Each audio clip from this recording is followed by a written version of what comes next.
अच्छे होंगे।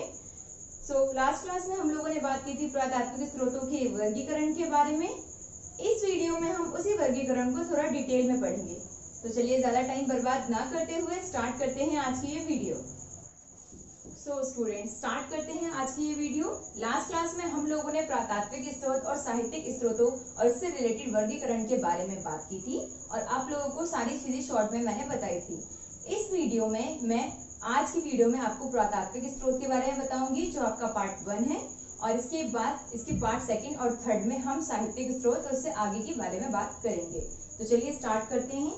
सबसे पहले है आपका पुरातात्विक स्रोत।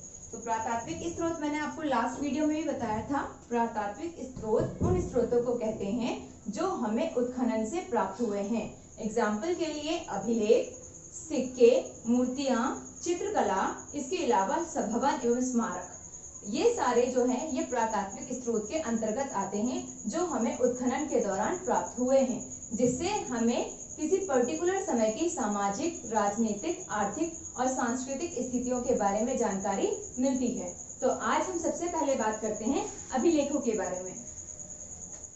अभिलेख, तो अभिलेख के बारे में हम बात करें तो अभिलेख जो है वो पत्थर या धातु जैसी किसी अपेक्षाकृत कठोर सतह पर उत्कीर्णित की गई एक पठन सामग्री होती है, यानी जो पढ़ने योग्य होती है उसे अभिलेख की कैटेगरी में रखा जाता है।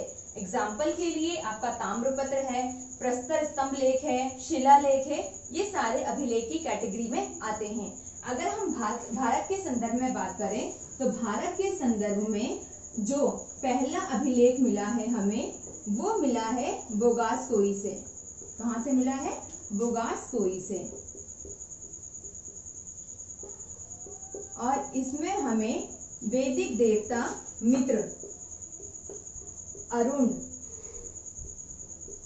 और वरुण के बारे में जानकारी मिलती है। इसके अलावा अगर हम बात करते हैं भारत के प्राचीनतम अभिलेख के बारे में, तो भारत का जो सबसे प्राचीनतम अभिलेख है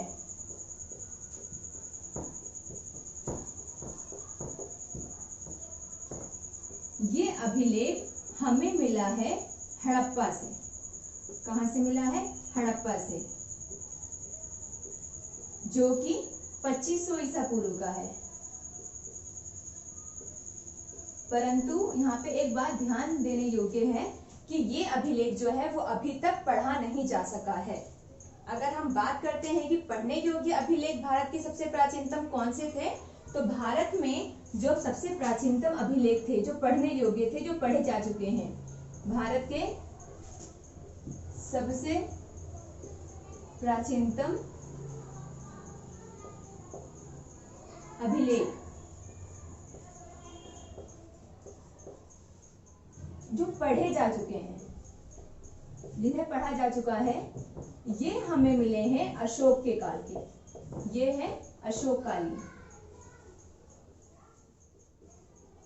अशोककालीन। और इन अभिलेखों को, ये क्वेश्चन कई बार एग्जाम में आया हुआ है, इसलिए आप लोग जरूर नोट डाउन कर लीजिएगा कि अभिलेख जो अशोक के अभिलेख है, इसको 1837 में सबसे पहले जेम्स प्रिंसेप के द्वारा पढ़ा गया था। किसके द्वारा? जेम्स प्रिंसेप के द्वारा पढ़ा गया था। और ये जो था हमारा था ब्राह्मी लिपि में।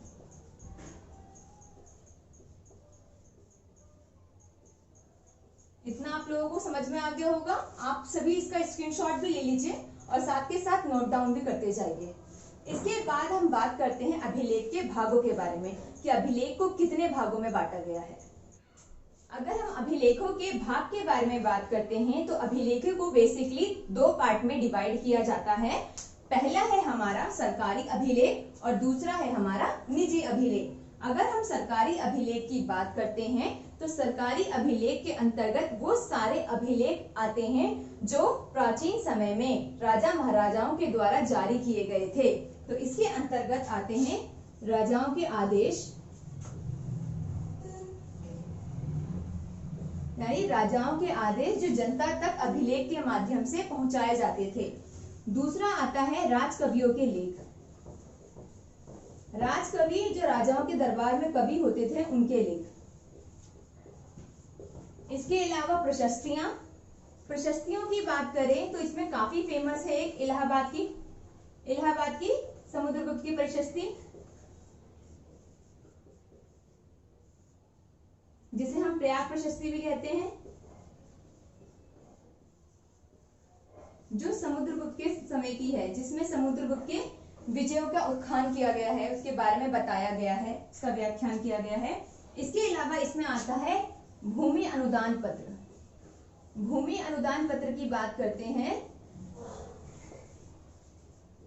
तो राजा महाराजाओं के द्वारा या शासकों के द्वारा ब्राह्मणों को या अन्य व्यक्तियों को जो जमीनें दान में दी जाती थी, उनसे संबंधित जो पत्र होते हैं उन्हें भूमि अनुदान पत्र कहते हैं।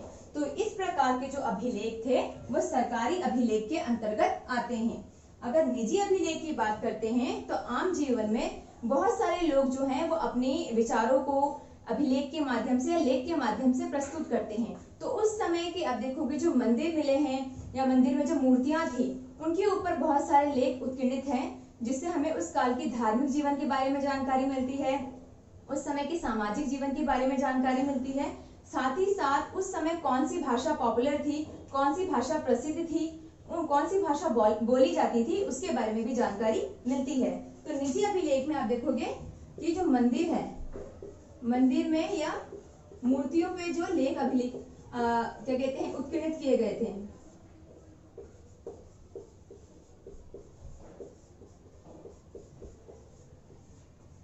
लेख आते हैं, जिससे हमें तत्कालीन जीवन की जानकारी मिलती है, यानी उस समय के जीवन की जानकारी मिलती है कि धार्मिक जीवन कैसा है,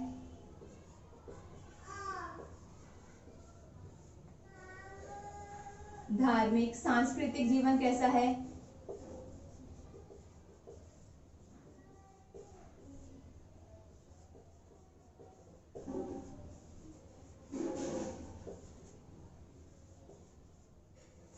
साथ ही साथ हमें यह भी पता चलता है कि उस समय कौन सी भाषा बोली जाती थी या कौन सी भाषा बहुत ज्यादा प्रसिद्ध थी।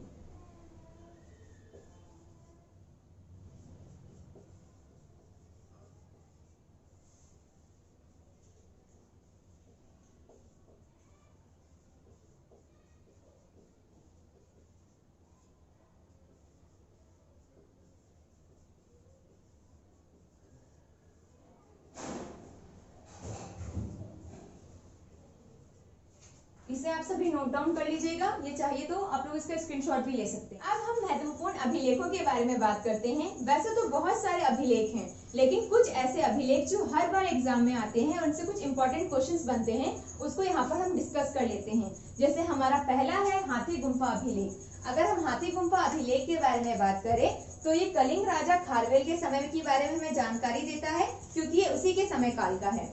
इसके बाद नेक्स्ट है आपका जूनागढ़ अभिलेख। अगर जूनागढ़ अभिलेख के बारे में बात करें तो ये शक शासक जो रुद्रदामन है उनके समय काल का है, और उन्हीं के बारे में, उनके व्यक्तित्व के बारे में और उनकी जो विजय हुई है, मतलब जितने भी युद्ध किए, युद्ध में उन्होंने विजय प्राप्त की है, उसके बारे में हमें जानकारी मिलती है।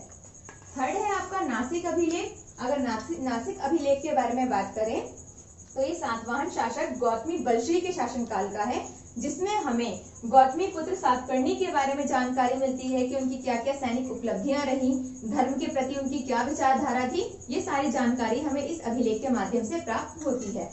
नेक्स्ट है आपका मंदसौर अभिलेख। अगर मंदसौर अभिलेख की बात करें तो ये मालवा के जो राजा है यशोवर्मन, उसके समय की हमें जानकारी प्रदान करता है कि यशोवर्मन का व्यक्तित्व कैसा थी, उनका सैनिक उपलब्धियां क्या क्या है, उसके बारे में हमें इसमें जानकारी प्राप्त होती है।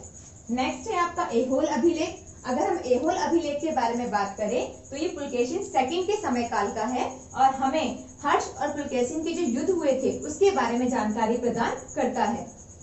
नेक्स्ट है आपका ग्वालियर अभिलेख। ग्वालियर अभिलेख के बारे में बात करें तो ये राजा भोज के समय काल का है, जिसमें हमें गुर्जर और प्रतिहार शासकों के बारे में जानकारी प्राप्त होती है। नेक्स्ट है आपका भीतरी और जूनागढ़ अभिलेख। ये स्कंदगुप्त के शासनकाल का है, और इसमें स्कंदगुप्त के जीवन में जितनी भी घटनाएं घटित हुई उन घटनाओं के बारे में आपको क्रमबद्ध रूप से जानकारी प्राप्त होती है।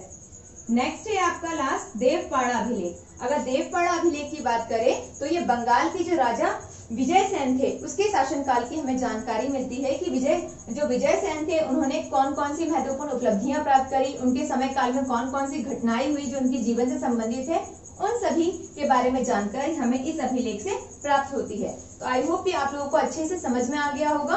आप सभी स्टूडेंट्स का एक स्क्रीनशॉट ले लीजिए ताकि आप लोग इसे बाद में डिटेल में दोबारा पढ़कर समझ सकें। अगर हम बात करते हैं कि सबसे ज्यादा अभिलेख हमें कहां से प्राप्त हुए, तो देखेंगे कि सबसे अधिक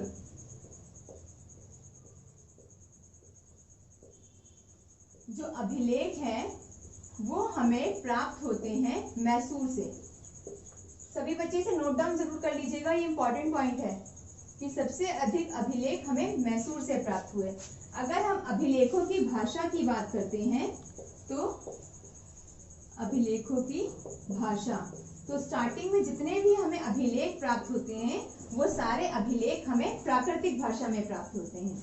उनकी जो भाषा थी वो प्राकृतिक थी, लेकिन गुप्त काल में और गुप्तोत्तर काल में जो हमें अभिलेख प्राप्त हुए हैं, गुप्त काल के और गुप्तोत्तर काल के, ये जो अभिलेख है इनमें अधिकतर जो इनकी भाषा है वो संस्कृत है।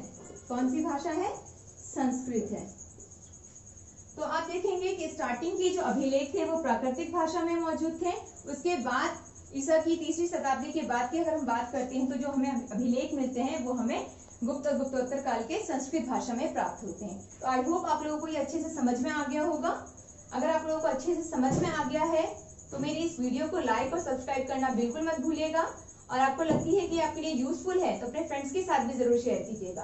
तो जब तक के लिए बाय बाय, टेक केयर, मिलते हैं अपनी नेक्स्ट वीडियो में।